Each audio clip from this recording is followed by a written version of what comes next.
Allez, bonjour les copains, une petite vidéo parce que j'ai reçu pas mal de messages de gens me disant ouais Steph, les vidéos techniques c'est génial, mais moi est-ce que je me pose la question, est-ce qu'il faut que je prenne de la formation théorique, est-ce que ça va vraiment m'aider ou pas?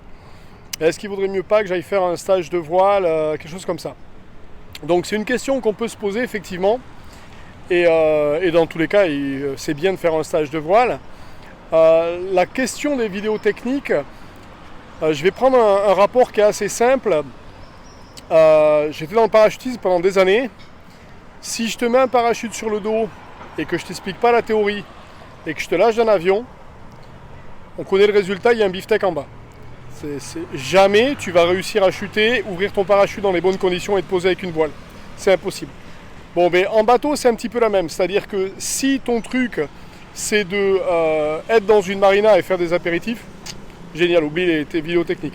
Mais si ton truc, c'est de partir naviguer autour du monde et de vraiment faire de la voile, à un moment donné, pour pouvoir appliquer la pratique et pour pouvoir savoir ce qu'il y a à faire en pratique, il faut déjà l'avoir assimilé de façon théorique.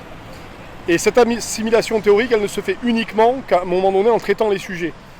Et même si tu vas faire un stage de voile, là on est en train de parler de 60 heures de vidéo technique, donc même si tu vas faire un stage d'une semaine avec un mec et qui passe 10 heures par jour à travailler avec toi, à discuter avec toi, c'est ce qu'il faudrait qu'il fasse pour te donner 60 heures d'informations.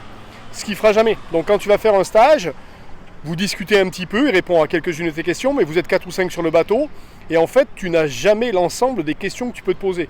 Et là, que ce soit le réglage de voile, que ce soit les gréements de fortune, que ce soit le gros temps, que ce soit les mouillages, les moteurs qui ne démarrent pas, les problèmes d'annexe, tout ça c'est dans les vidéos techniques, tout ça c'est de la théorie que tu vas avoir, et c'est pour ça que je reçois des tas de messages que j'ai mis d'ailleurs sur la page de vente des vidéos, de mecs qui me disent Steph, tu m'as sauvé la vie parce que voilà, j'étais dans le gros temps, j'ai appliqué ce que tu expliquais dans la vidéo technique, et ça m'a sauvé la vie, ça a sauvé la vie de mon équipier, enfin vous en avez tout un tas de commentaires.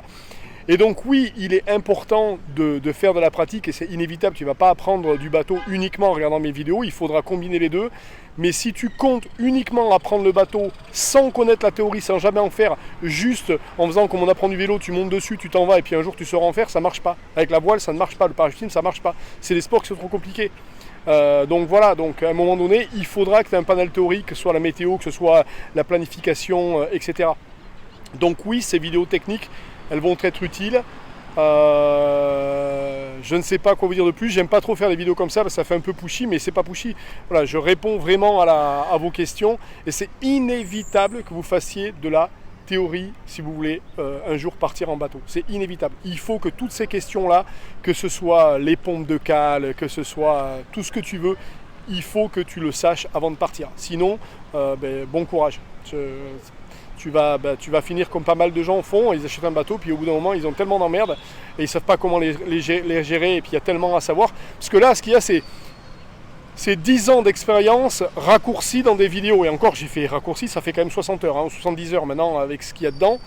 Parce qu'il y a tellement de sujets, il y a tellement de choses à savoir, que si tu te mets à chercher ça sur le net et à lire des bouquins, t'en as pour 5 ans. Et ça, c'est du condensé. Vous trouverez pas mieux, c'est pas possible. Donc voilà, on est à Carthagène, hein, c'est la belle Carthagène que vous voyez derrière moi, elle est là, tout ça c'est le côté Boca Grandi.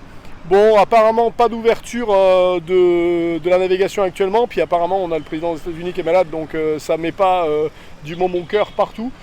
Donc on est toujours là, on est toujours bloqué, donc je vous ferai pas de vidéo du bateau, voilà, puis bon on se balade un peu. Je n'ai pas mis mon masque, ils sont moyennement, ça dépend des endroits, mais bon ça va. Donc voilà les copains, je vous remercie, c'était court, hein, ça fait 4 minutes. Voilà pour la réponse à vos questions. Ceux qui ont commandé des clés, elles arrivent. Je vous cache pas qu'entre les décalages horaires, la personne qui doit moi les mettre sur le Google Drive, la personne qui doit les télécharger, plus la transmission des adresses, plus la réception des clés, plus le transfert des fichiers sur les clés, bon ça prend un petit peu de temps, plus le double checkage que ce que j'ai mis en ligne soit complet et que lui s'il télécharge soit complet, ça demande un peu de temps, soyez pas inquiets, ça arrive. Mais bon, voilà, c'est pas Amazon, en plus mon pote fait ça pour rien, donc c'est gentil de sa part. Voilà, merci à tous et à toutes pour votre soutien. Ça serait bien que vous en achetiez 2-3, ça nous aiderait à finir les mois correctement. Allez, merci, ciao ciao.